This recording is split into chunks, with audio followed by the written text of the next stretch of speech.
Hey folks, welcome back to another video. Today we're looking at question 230, K smallest element in BST. So the way we'll be approaching this problem is by actually using Inorder Traversal. So what is Inorder Traversal? It's actually traversing through a BST such that it'll give us an order which is non-decreasing, which would technically mean like increasing. If they're duplicate elements, it'd be non-decreasing. And there are other traverses as well, which is like pre-order and post-order, which give you different orders as well.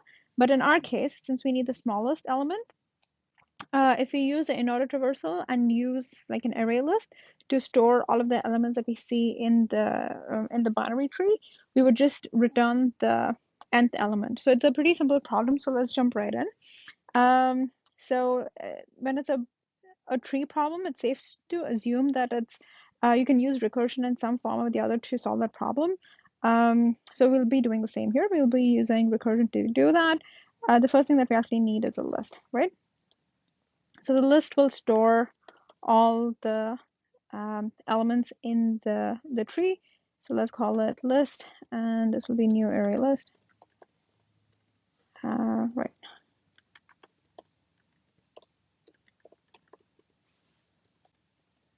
And what do you need? You just need, let's call it like a helper method. And you need to pass in two things. You need the root and you need the list. And let's create the helper method, right? So it's void because we don't really return anything. And helper, two parameters that you're taking in. Tree node, let's call it node. And let's take the list, right? So it'll be list of integer, let's call it list. Awesome. So the first case that we need to check is that if node is equal to null, you would just return it as is. If not, you would call the helper method on the left node. So it would be node.left and list. And the reason why you're doing that is because you're using Inorder Traversal. Because you need to add the left node before you add the current node, because the left node will be smaller. That's the reason why you call the helper method on the left node.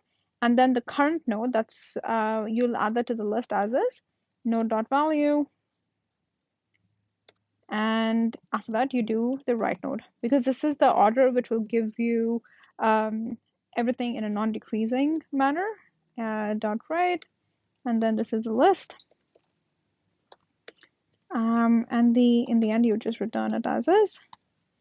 Awesome. And once you've finished traversing through all of the nodes, we'll return the list with everything in it. When I say return the list, it's because it's passed by reference. You don't really need to return it. You have access to the list already. And then you just need to return the kth element. So in this case, it would be list.get k minus 1. So, and the reason why we have k minus 1 is because all of the indices start with 0. Awesome. So let's compile this and see if it's okay. Oh, right. Of course. It's list.add. Okay, let's try again. Okay, so the first test case is okay. Everything else is okay as well. Awesome. So let's talk about the space and the time complexity of this entire solution. The time complexity of the entire solution is O of n, since we are traversing through all of the nodes in the tree. And the space complexity is also O of n, since we are using a list to store all of the values of the nodes in the list. Awesome. If you have any questions, please let me know in the comments below. If there are any other questions that you want me to solve from LeetCode, also let me know in the comments below. I would really, I would be really happy to solve them for you. Don't forget to subscribe to the channel. I would really appreciate it, and don't forget to like the video. All of this helps me and keeps me motivated to keep making more videos. So thanks so much, and I'll see you all in the next video. Peace.